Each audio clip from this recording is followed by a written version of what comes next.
के जो लोग हैं जो जिस संस्था में वो काम करते थे, उन्होंने मीडिया में आकर के ये कहा कि वो एक लापरवाह व्यक्ति है। व्यक्ति के रूप में हिमांशु कैसे हैं या व्यक्ति के रूप में मेरा हस्बैंड कैसा है, वो एक सिर्फ पत्नी को ही पता होगा या उसकी फैमिली को पता होगा। हिमांशु की छुट्टियां बढ़ गई थी क्योंकि मुझे कहीं जाना वाना होता था ना, तो हिमांशु सच में मेरे साथ जाते थे।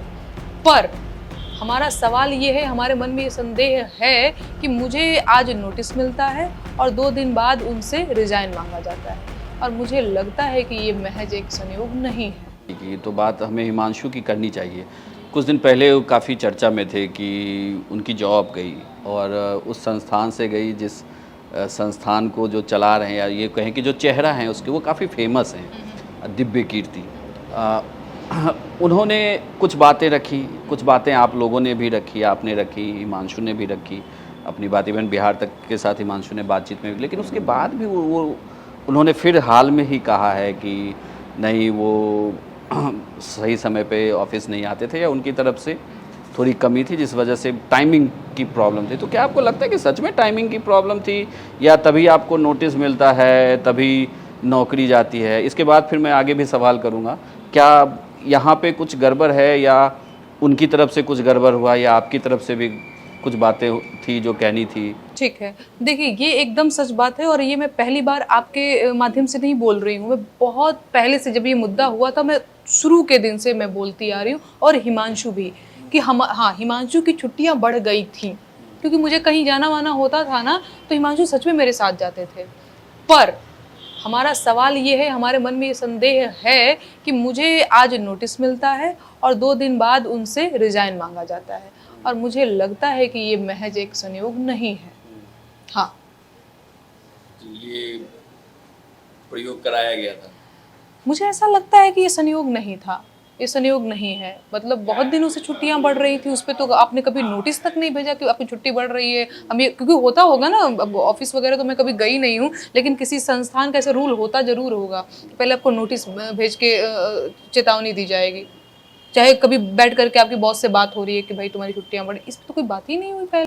तो ये तो आपने जो जवाब दिया, ये एक प्रोफेशनल जवाब मुझे ऐसा लग रहा है। एक पत्नी होने के नाते आपने क्या फील किया उस वक्त कि क्या अब घर में दिक्कत होगी, अब नेहा के लिए मुश्किल होने वाली है, आगे का दौर और मुश्किल भरा हो सकता है?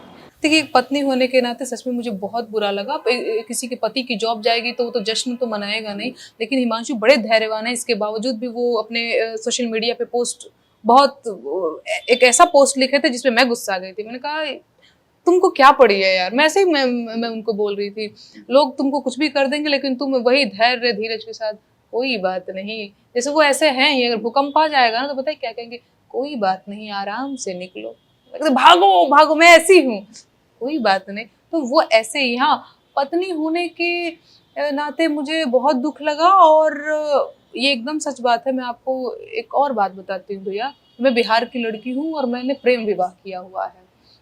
एक तो पहले घर वाले इसके खिलाफ थे कि शादी नहीं करना है, शादी नहीं करना है, और होता हमारे सरकारी नौकरी नहीं करत लड़का तभी आना होगी, एक ये भी चीज़ था। फिर जब मैं अपने मन से शादी करती हूँ, दिल्ली जैसे महानगर में सरवाइव करना इतना आसान नहीं है। यहाँ पे हर चीज़ का किराया देना पड़ता है आपको, पानी से लेकर के हर चीज़ का किराया देना पड़ता है।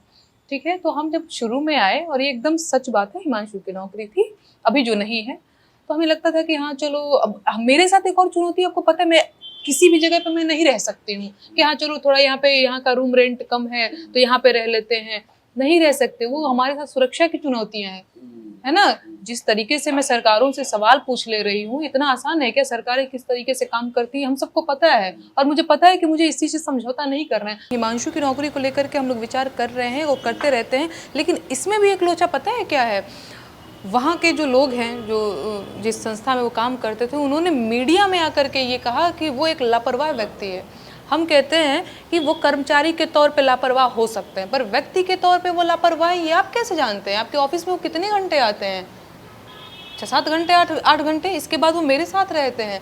तो व्यक्ति के रूप में हिमांशु कैसे हैं या व्यक्ति के रूप में मेरा हस्बैंड कैसा है, वो एक सिर्फ पत्नी को ही पता होगा या उसकी फैमिली को पता होगा। आप तो पूरा मीडिया में सबको बता रहे हैं, मतलब कोई संस्थान जो है इनको नौकरी देने से बचे। वो लगे कह रहे हैं अच्छा, और हुआ भी है ऐसा, 1-2 बार ऐसी कोई बात हुई तो अच्छा आनाकानी करके लोग निकलते हैं, अरे ये तो वहाँ से ये हो गया था, और इसके बारे में तो लोग ऐसी ऐसी बातें कर रहे हैं, तो कोई आपको नौकरी कैसे देगा? हमारे सामने चुनौती ये भी है।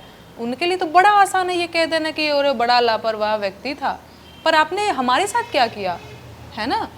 तो ये है चुनौतियाँ, और ये बहुत बड़ी चुनौती है। इतनी बड़ी चुनौती है कि हम जो दिल्ली में रहते थे, अब हम दिल्ली से अलग जगह शिफ्ट होने का सोच रहे हैं। मतलब नेहा के पति को नेहा की फेम की वजह से मुश्किल हो रही है? हाँ, क्यों नहीं, कह सकते हैं, कह सकते हैं, क्योंकि मेरे गीत वगैरह गाने के बाद ही ये सारी चीज़ें बहुत एक्टिव तरीके से हुई हैं, तो हाँ, कह सकते हैं।